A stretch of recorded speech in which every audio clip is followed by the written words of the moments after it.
പ്രിയപ്പെട്ട കാഞ്ചീരവം റേഡിയോ ശ്രോതാക്കളെ, മനുഷ്യ മനസാക്ഷിയെ വേദനിപ്പിക്കുന്ന, ലജ്ജിപ്പിക്കുന്ന, കരുണ പറ്റിയ സംഭവങ്ങളാണ് ദിവസേനയെന്നോണം നമുക്ക് ചുറ്റും സംഭവിച്ചുകൊണ്ടിരിക്കുന്നത്. ആലപ്പുഴ ജില്ലയിലെ ചെട്ടിക്കുളങ്ങര ക്ഷേത്രത്തിൽ ഉച്ചപൂജ സമയത്ത് എത്തിയ നൂറനാട് സ്വദേശികളായ വൃദ്ധ ദമ്പതികൾ ദേവിയുടെ മുന്നിൽ കരഞ്ഞു പറഞ്ഞത് ഞങ്ങൾക്ക് തന്ന ഈ ജന്മം തിരിച്ചെടുക്കണേ എന്നാണ്.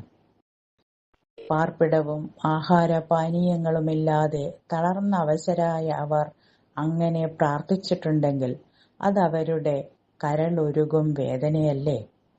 7 മക്കളാണ് അവർക്കുണ്ടായിരുന്നത്. അതിൽ 2 പേർ കാർപ്പന്റർമാർ. ബാക്കിയുള്ളവർക്കും സ്ഥിരം ജോലി, സാമ്പത്തിക ബുദ്ധിമുട്ടില്ല. എന്നിട്ടും പക്ഷാഘാതം വന്ന അച്ഛനും കേൾവിക്കുറവുള്ള അമ്മയും 2 ദിവസം പട്ടിണി കിടന്നാണ് ക്ഷേത്രവാതിൽക്കൽ എത്തിയത്. അവിടെ എത്തിയത് എന്താണെന്നോ, ആ ക്ഷേത്രത്തിൽ ആഹാരം ലഭിക്കുമെന്നറിഞ്ഞിട്ടാണ് തങ്ങളുടെ വിശപ്പകറ്റാനുള്ള മാർഗം തേടി അവരാ ക്ഷേത്രസന്നിധിയിലെത്തിയത്. ക്ഷേത്രം നൽകിയ കഞ്ഞി അവർ അത്യാർത്തിയോടെയാണ് കുടിച്ചത്. ഈ കാഴ്ച കണ്ടുനിന്നവരുടെ കണ്ണുകൾ നിറഞ്ഞു, മനസ്സലിഞ്ഞു. ഏതൊരു ജീവിക്കും ജീവൻ നിലനിർത്താൻ ഭക്ഷണം അത്യന്താപേക്ഷിതമാണല്ലോ. ഏറ്റവും വലിയ ദുഃഖവും പട്ടിണിയാണ്. ഈ അവസ്ഥ ഇന്ന് ആർക്കാണ് വരിക എന്ന് നമ്മൾ ചിന്തിക്കുന്നില്ല. ഇങ്ങനെയുള്ള ഒരു ദയനീയ സംഭവം കണ്ട ഉടനെ കാഴ്ചക്കാരായവർ മക്കളെ വിളിച്ചു. ആരും വന്നില്ല. ഒടുവിൽ ക്ഷേത്ര ഭാരവാഹികളും ദയാഭവനും മാവേലിക്കര പോലീസും ഇടപെട്ട് അവർക്ക് അഭയം നൽകി. ഇങ്ങനെ എത്രയോ സംഭവങ്ങൾ നാം നിത്യേന പത്രവാർത്തകളിലൂടെ അറിയുന്നു. 2023 തൃശ്ശൂരിൽ 90 വയസ്സുള്ള അമ്മ, 4 മക്കൾ, എല്ലാവരും വിദേശത്ത്. അടുക്കളയിൽ വീണ് 3 ദിവസം കിടന്നു. ആരും അറിഞ്ഞില്ല. ഒടുവിൽ അയൽക്കാരാണ് അവരെ കണ്ടെത്തി രക്ഷിച്ചത്. അതുപോലെ കോഴിക്കോട് ജില്ലയിൽ 2 ദിവസം മുമ്പ് നടന്ന ഒരു വാർത്ത പത്രത്തിൽ കാണാനിടയായി. ഭാര്യ മരിച്ചുപോയ ഒരു 70 വയസ്സ് കഴിഞ്ഞ വൃദ്ധൻ. അദ്ദേഹം തെങ്ങുകയറ്റ തൊഴിലാളിയാണ്. 2 ആൺമക്കളുണ്ട്. വീടിനടുത്ത് തന്നെയാണ് അവരുടെ താമസമെങ്കിലും ഇദ്ദേഹം ഒറ്റയ്ക്കായിരുന്നു താമസിച്ചിരുന്നത്. തെങ്ങ് കയറ്റവും പറമ്പിലെ പണിയും ഒക്കെയായി അദ്ദേഹം ആ വീട്ടിൽ ഒറ്റപ്പെട്ട് കഴിയുകയായിരുന്നു. വല്ലപ്പോഴും സഹോദരിയുടെ വീട്ടിൽ പോയി താമസിക്കാറുണ്ടായിരുന്നെങ്കിലും അവിടെ അദ്ദേഹത്തിന്റെ വീട്ടിൽ കറണ്ട് ബില്ലടക്കാത്തതിനെ തുടർന്ന് KSEBിയിലെ ഉദ്യോഗസ്ഥൻ വന്ന് അന്വേഷിക്കുമ്പോഴാണ് വീട്ടിൽ ആൾതാമസമില്ലെന്ന് കാണുന്നതും അവിടെ ഒരു ദുർഗന്ധം അദ്ദേഹത്തിന് അനുഭവപ്പെടുന്നതും. അദ്ദേഹം പറമ്പിലും മുറ്റത്തുമൊക്കെ നോക്കിയപ്പോൾ പറമ്പിൽ ഈ ഗൃഹനാഥന്റെ ശവശരീരം കാണുകയാണ്. അതും മഴയത്ത് അഴുകി മണ്ണോട് ചേർന്നിരിക്കുകയാണ്. ആ കാഴ്ച അദ്ദേഹത്തെ വല്ലാതെ ഞെട്ടിച്ചു. കാരണം ആ മനുഷ്യൻ ആ അവസ്ഥയിലാകണമെങ്കിൽ അതിന് മാസങ്ങളോളം പഴക്കമുണ്ട്. അപ്പൊ അദ്ദേഹം വിവരം പോലീസിനെ അറിയിച്ചു. അവരെത്തി. പ്രാഥമിക അന്വേഷണത്തിൽ മനസ്സിലായത് ആ ജഡത്തിന് 3 മാസം പഴക്കമുണ്ടെന്നാണ്. അപ്പോൾ ഒരു ജീവനുള്ള മനുഷ്യൻ, ഒരു വൃദ്ധൻ താമസിക്കുമ്പോൾ അവിടെ ഈ 3 മാസവും അദ്ദേഹത്തെ അന്വേഷിക്കാൻ ആരുമില്ല. മക്കളില്ല, അയൽക്കാരില്ല, സമൂഹമില്ല. ഇങ്ങനെ ഒരവസ്ഥയാണ് ഇന്ന് നമ്മൾ കണ്ടുകൊണ്ടിരിക്കുന്നത്. തൊട്ടടുത്തുള്ള തന്റെ സഹജീവിക്ക് എന്തു സംഭവിച്ചു എന്നറിയാതെയാണ് ഓരോരാളും ജീവിക്കുന്നത്. 3 മാസമായിട്ടും ഇദ്ദേഹം പറമ്പിൽ അനാഥനായി മരിച്ചു കിടക്കുന്നത് ആരും അറിയാതെ പോയി എന്ന് പറയുമ്പോൾ നമ്മുടെ നാടിന്റെ അവസ്ഥ ഏതാണ്? ആ മക്കള് ഈ 3 മാസവും അമ്മയില്ലാതെ അച്ഛൻ ഒറ്റയ്ക്ക് താമസിക്കുമ്പോൾ ഒന്ന് അന്വേഷിക്കണ്ടേ, വന്നു നോക്കണ്ടേ, വിളിച്ചു നോക്കണ്ടേ? ഇതൊന്നും ചെയ്യുന്നില്ല. അവർ അവരുടെ ജീവിതം ജീവിക്കുകയാണ്. ഇതാണ് ഇന്നത്തെ വൃദ്ധരായ മാതാപിതാക്കളുടെ ദയനീയമായ അവസ്ഥ നാം കണ്ടുകൊണ്ടിരിക്കുന്നത്. ഇതാണോ നമ്മുടെ സംസ്കാരം? ഇതാണോ നമ്മുടെ ദൈവത്തിന്റെ നാടായ കേരളത്തിന്റെ സഹജീവി സ്നേഹം എന്നുള്ളത്? അപ്പം മക്കൾ അവരുടെ കടമ മറന്നു പോവുകയാണ്. ഒന്നിച്ചു താമസിക്കുന്നില്ലെങ്കിലും രക്ഷിതാക്കളെ അറിയണം. എന്തുകൊണ്ടാണ് ഇങ്ങനെയൊക്കെ സംഭവിക്കുന്നത് എന്നറിയില്ല. നാഷണൽ സ്റ്റാറ്റിസ്റ്റിക്സ് പ്രകാരം കേരളത്തിൽ 60 വയസ്സിന് മുകളിൽ പ്രായമുള്ള 16% പേരും ഒറ്റയ്ക്കോ അവഗണിക്കപ്പെട്ടോ ജീവിക്കുന്നു എന്നാണ് കണക്ക്. എന്തുകൊണ്ടാണ് ഇങ്ങനെ സംഭവിക്കുന്നത്? ന്യൂക്ലിയർ കുടുംബം, എൻ്റെ ഭാര്യ, എൻ്റെ കുട്ടികൾ, അതാണ് എൻ്റെ ജീവിതം എന്നൊരു കാഴ്ചപ്പാടിലേക്ക് ഇന്നത്തെ തലമുറ ചുരുങ്ങിയിരിക്കുകയാണ്. പിന്നെ കുറേ മക്കൾക്ക് വിദേശത്താണ് ജോലി, അവർ പണമയക്കും, അതോടെ അവരുടെ കടമ തീർന്നു. ചിലർക്ക് കൂടെ നിൽക്കാൻ അവർക്ക് സമയമില്ല, അങ്ങോട്ട് അച്ഛനെയും അമ്മയെയും ഒന്നിച്ച് കൂട്ടാനും സൗകര്യമില്ല. ചിലരാകട്ടെ പണവും അയക്കില്ല, വിളിച്ചന്വേഷിക്കുകയുമില്ല. മറ്റൊന്ന് ക്ഷമയില്ലായ്മയാണ്.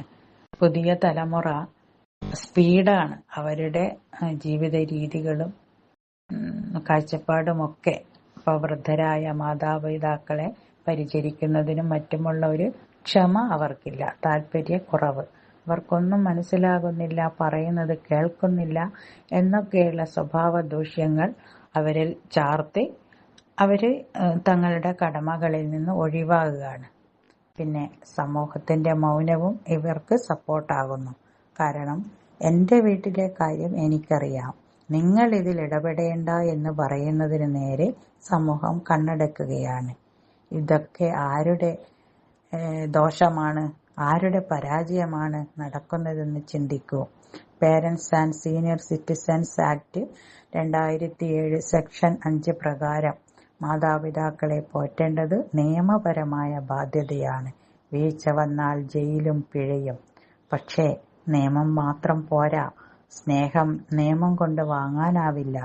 ആവശ്യം മനുഷ്യത്വമാണ്. അമ്മേ, അച്ഛാ, എന്താണ് നിങ്ങളുടെ വിവരം? നിങ്ങൾ ഭക്ഷണം കഴിച്ചോ? അസുഖം എന്തെങ്കിലും ഉണ്ടോ എന്നുള്ളൊരു ഫോൺ വിളി, അല്ലെ വന്നൊന്ന് അന്വേഷിക്കൽ, ഈ ഒരു കാര്യങ്ങൾ മക്കൾ ചെയ്തേ മതിയാവൂ. ഇത്തരം സാഹചര്യങ്ങളിൽ നമുക്കെന്ത് ചെയ്യാൻ കഴിയും, സമൂഹത്തിനെന്ത് ചെയ്യാൻ കഴിയും എന്ന് നോക്കാം. വൃദ്ധരെ ഉപദ്രവിക്കുന്നവരുടെ ആനുകൂല്യങ്ങൾ നിർത്തലാക്കുക. ക്ഷേത്രങ്ങളിലും സംഘടനകളിലും മാതാപിതാക്കൾക്കൊപ്പമുള്ള ദിവസം ആചരിക്കണം. അതായത് മക്കളുടെ ഉത്തരവാദിത്വവും കടമയും ധാർമ്മികതയുമാണ് എന്ന് ബോധ്യപ്പെടുത്തുന്ന വിധം ആഴ്ചയിൽ ഒരിക്കലെങ്കിലും മാതാപിതാക്കളെ നേരിൽ കാണുക.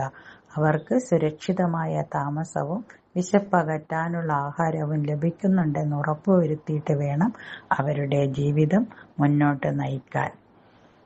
ഇതിന് സർക്കാരിന്റെ ഉത്തരവാദിത്വവും ഇവിടെ വളരെ പ്രധാനപ്പെട്ടതാണ്. സർക്കാർ തലത്തിലും, അതായത് അതിൻ്റെ ഉദ്യോഗസ്ഥന്മാർ, വാർഡ് മെമ്പർമാർ, ഇവരൊക്കെ അറിയണം ഏത് വീട്ടിലാണ് ഒറ്റപ്പെട്ടുള്ള വൃദ്ധന്മാർ അല്ലെ വൃദ്ധകൾ ജീവിക്കുന്നതെന്നും അവർക്ക് വേണ്ട സഹായങ്ങൾ എത്തിക്കാൻ ആളുണ്ടോ എന്നൊക്കെയുള്ള ഒരു അന്വേഷണം അങ്ങനെ സർക്കാർ തലത്തിലും വേണം. അതുപോലെ സ്കൂളിൽ അധ്യാപകർ പാഠ്യപദ്ധതിയിൽ ഇങ്ങനെയുള്ള ബോധവൽക്കരണം നടത്തുന്ന രീതിയിലുള്ള വിദ്യാഭ്യാസം നിർബന്ധമാക്കണം. പിന്നെ അച്ഛനും അമ്മയ്ക്കും ഭക്ഷണവും താമസവും പരിചരണവും ലഭിക്കുക അല്ലെ നൽകുക എന്നതൊരു ദാനമോ ഔദാര്യമോ അല്ല, അവർക്കത് അർഹതപ്പെട്ടതാണ്. അങ്ങനെ അതും ശ്രദ്ധിക്കണം. പിന്നെ ഇവിടെ മാതാപിതാക്കളും ശ്രദ്ധിക്കേണ്ട ഒരു കാര്യമുണ്ട്. അതായത് അവർ ഈ കുട്ടികളോട്, അതായത് മക്കൾ വളർന്ന് കുടുംബമായി കഴിഞ്ഞാൽ കഴിയുന്നത്ര അവരുടെ ജീവിതത്തിൽ അനാവശ്യമായി ഇടപെടാതിരിക്കാൻ ശ്രദ്ധിക്കണം.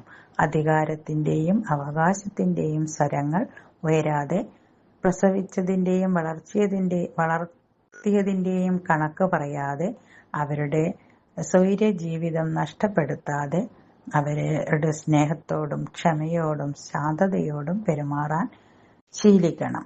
പിന്നെ സമപ്രായക്കാരുമായി ഇടപെടാൻ ശ്രദ്ധിക്കുക. തങ്ങൾക്കിഷ്ടമുള്ള കാര്യങ്ങൾ, അതായത് കൊച്ചു കൊച്ചു ജോലികളോ വിനോദങ്ങളിലോ ഏർപ്പെടുക. ഇങ്ങനെ മക്കളെ വെറുതെ വഴക്ക് പറയുക, അവരെ കുറ്റം പറയുക എന്ന ശീലം പൂർണ്ണമായും ഒഴിവാക്കി മനസ്സിൽ സ്നേഹത്തിന്റെ നീരുറവ വറ്റാത്ത വിധത്തിൽ തന്നെ അവരും മക്കളോടുള്ള സമീപനത്തിൽ മാറ്റം വരുത്തണം. ഇങ്ങനെയാകുമ്പോൾ അവർക്ക് മക്കളോടൊപ്പം കഴിയാൻ അധികാരത്തിന്റെ സ്വരം ഉപേക്ഷിച്ച് അവരോടൊപ്പം സൗമ്യമായി രമ്യമായി പോകാൻ കഴിയും. ഇതൊക്കെ പാലിച്ചിട്ടും മക്കളിൽ മാതാപിതാക്കളോട് സ്നേഹത്തിന്റെയും കരുതലിന്റെയും സ്ഫുരണങ്ങളില്ലെങ്കിൽ മാനസികമായ ധൈര്യം കൈവിടാതെ നിയമ നടപടികളിലേക്ക് നീങ്ങുന്നതിനായി അധികാരപ്പെട്ടവരെ സമീപിച്ച് തങ്ങളുടെ നിജസ്ഥിതി സത്യസന്ധമായി അറിയിക്കുക. ഇനിയും ഇത്തരം മനുഷ്യത്വമില്ലായ്മ നമ്മുടെ ചുറ്റും നടക്കാതിരിക്കാൻ നാം ഓരോരുത്തരും ശ്രദ്ധിക്കേണ്ടതാണ്. സാമൂഹ്യ ജീവിയാണ് മനുഷ്യൻ. വിശേഷ ബുദ്ധിയും വിവേകവുമുള്ള വിദ്യാസമ്പന്നർ, ജോലിയും വരുമാനവുമുള്ള ആരോഗ്യമുള്ള മക്കളുടെ തണലിൽ സുരക്ഷിതരായി ജീവിക്കാൻ ഓരോ മാതാപിതാക്കൾക്കും അർഹതയുണ്ട്, അവകാശമുണ്ട്. ഇതവർക്ക് സാധ്യമാകുന്നുണ്ടെന്ന് സർക്കാരും സമൂഹവും ഉറപ്പുവരുത്തേണ്ടതാണ്.